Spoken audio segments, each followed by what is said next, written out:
Alguns desinformados afirmam que o apóstolo Paulo temia perder sua salvação, citando 1 Coríntios capítulo 9, versículo 27, que diz: "Mas eu mantenho meu corpo sob controle e reduzo a sujeição, para que, de alguma forma, tendo pregado a outros, eu mesmo seja reprovado", ou seja, ele tinha medo de ser reprovado se não fizesse isto. 1 Coríntios capítulo 9, versículo 27. Esta passagem tem deixado perplexos e perturbados muitos corações sinceros. Muitos têm argumentado assim: se alguém como Paulo estava incerto quanto à direção de seu curso, quem então poderia ter certeza?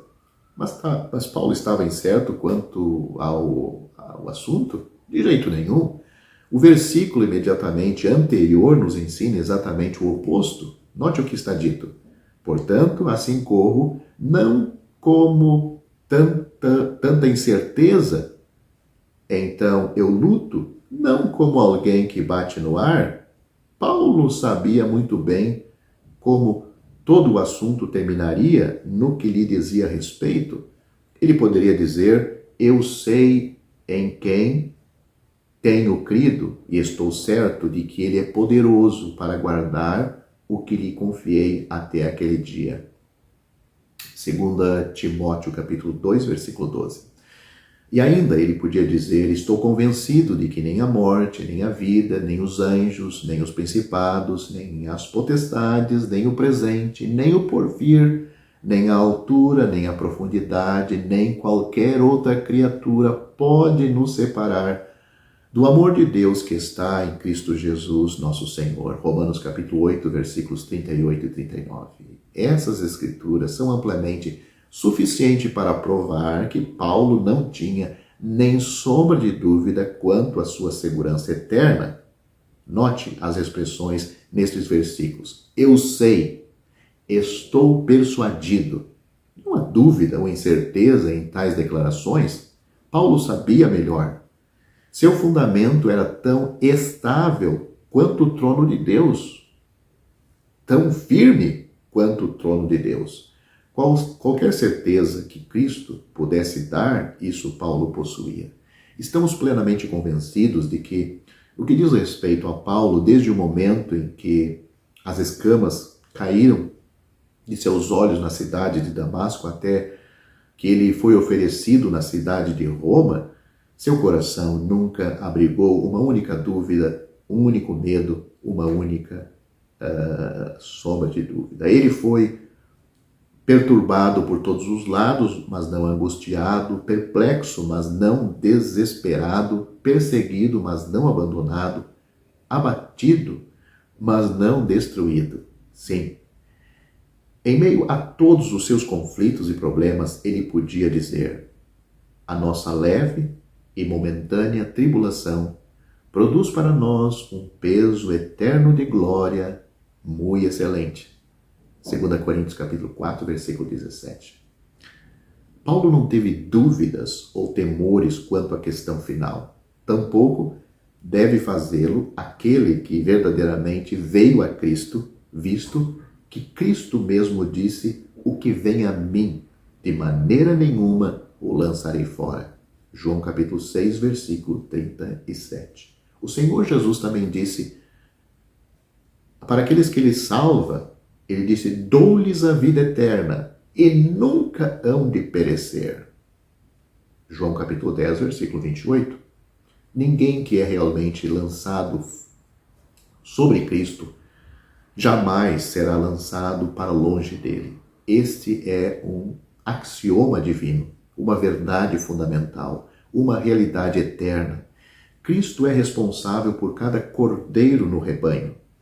Os conselhos de Deus o fizeram assim e o amor de seu próprio coração o fez assim. As Sagradas Escrituras declaram que ele é assim. Nenhum dos cordeiros comprados pelo sangue de Cristo pode ser perdido. Nenhum pode ser jogado fora. Eles estão todos tão seguros quanto ele pode torná-los tão seguro quanto ele, quanto Cristo mesmo.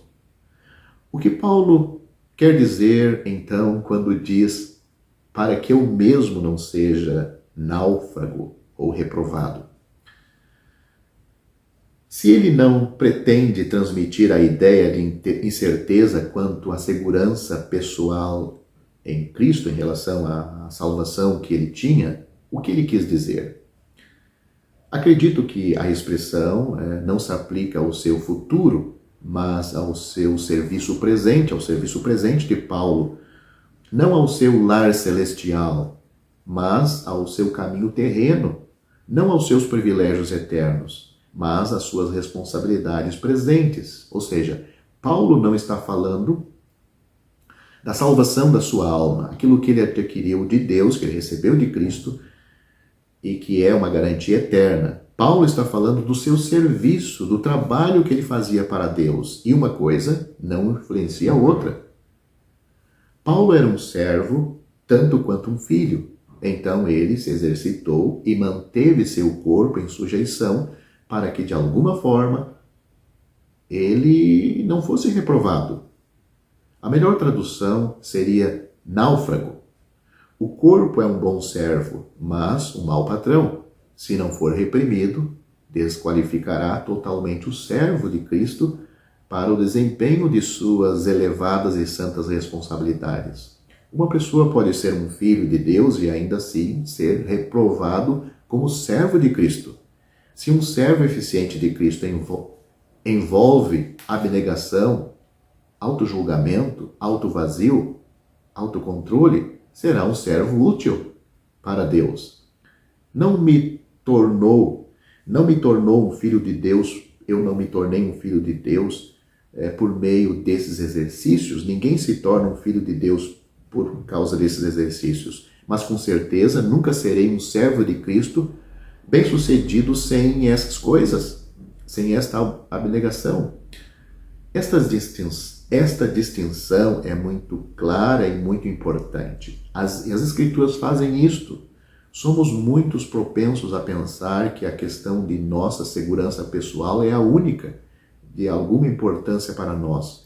Isto é um erro. Deus garantiu isso e Ele nos diz isto, para que com corações livres possamos correr a corrida, continuar a batalha, cumprir o serviço. Não corremos, lutamos ou trabalhamos pela vida eterna. Nós temos a vida eterna antes de darmos um único passo na corrida cristã.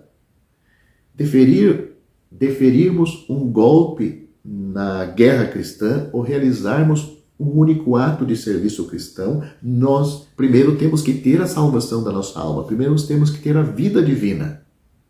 Não fizemos para ganhar a salvação. Um homem morto não poderia participar de uma corrida, mas um homem vivo deve correr legalmente, caso contrário, não pode ser coroado. Assim também em referência ao servo de Cristo. Ele deve negar-se a si mesmo. Ele deve manter a natureza baixa sobre seus pés, ou sobre os pés de Cristo. Ele deve manter seu corpo em sujeição, para que não seja reprovado e posto de lado como um servo impróprio para a obra do Mestre, um vaso não adequado para o uso do Mestre. Um verdadeiro crente nunca pode perder seu relacionamento com Cristo ou as dignidades e privilégios eternos relacionados a Ele, mas pode perder sua aptidão atual para o serviço. Ele pode agir de modo a ser reprovado como trabalhador. Pensamento solene este. Temos na pessoa de João Marcos uma ilustração do princípio que é estabelecido em 1 Coríntios capítulo 9, versículo 27. Lendo Atos capítulo 13, versículo 5, João Marcos foi considerado digno de ser associado a Paulo no ministério. Em Atos capítulo 15, versículo 38, ele foi reprovado por alguns problemas que houve com ele durante a primeira viagem missionária de Paulo, quando ele foi. Mas em 2 Timóteo, capítulo 4, versículo 11, ele foi novamente reconhecido como um servo proveitoso. Agora Marco era tão verdadeiramente um filho de Deus, uma pessoa salva, um crente em Cristo, quando Paulo o rejeitou como colega de trabalho, quando ele, a princípio, o reconheceu e finalmente restaura sua confiança em 2 Timóteo. Em nenhum caso foi levantada a questão da salvação pessoal de João Marcos, mas sim a sua habilidade para o serviço do Senhor. Era totalmente uma questão de aptidão para o serviço. É evidente que a influência do afeto natural foi permitido agir no coração de Marcos para incapacitá-lo no julgamento de Paulo para aquela grande obra que ele, como mordomo de Cristo, estava realizando. Se você abrir o livro de Juízes, lá no Antigo Testamento, capítulo 7, encontrará outro exemplo que ilustra de maneira impressionante nosso princípio que estamos dizendo até aqui. Qual foi a grande questão levantada a respeito da escolha feita por Gideão dos seus guerreiros? Era se um homem era israelita, filho de Abraão, membro circuncidado da congregação? De jeito nenhum. O que então levou Gideão a fazer a escolha dos seus valentes para aquela batalha? Simplesmente se ele era um recipiente adequado para o serviço em questão. E o que tornava um homem apto para tal serviço? Confiança em Deus e abnegação.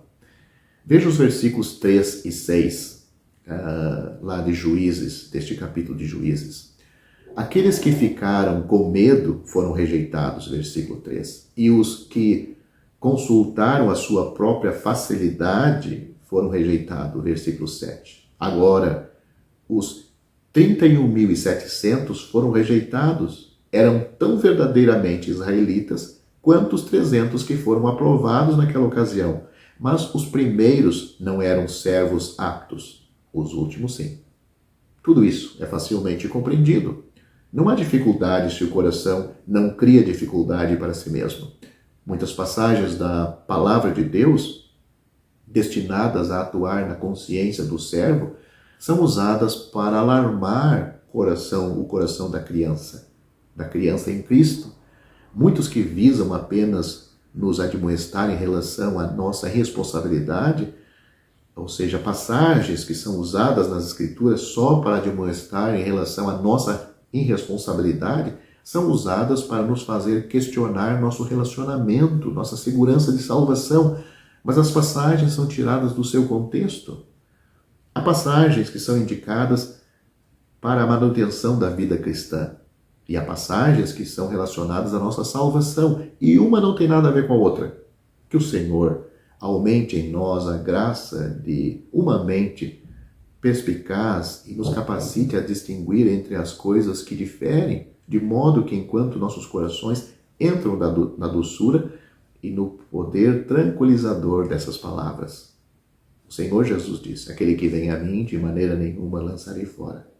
Nossa consciência também pode sentir a solenidade da nossa posição como servo e recuar diante de tudo que possa fazer com que sejamos postos de lado como um vaso imundo que o Mestre não pode pegar e usar. Que possamos sempre lembrar que, enquanto filhos de Deus, estamos eternamente seguros, mas como servos de Cristo, podemos ser desaprovados e postos de lados. O Senhor não pode nos usar na sua obra aqui.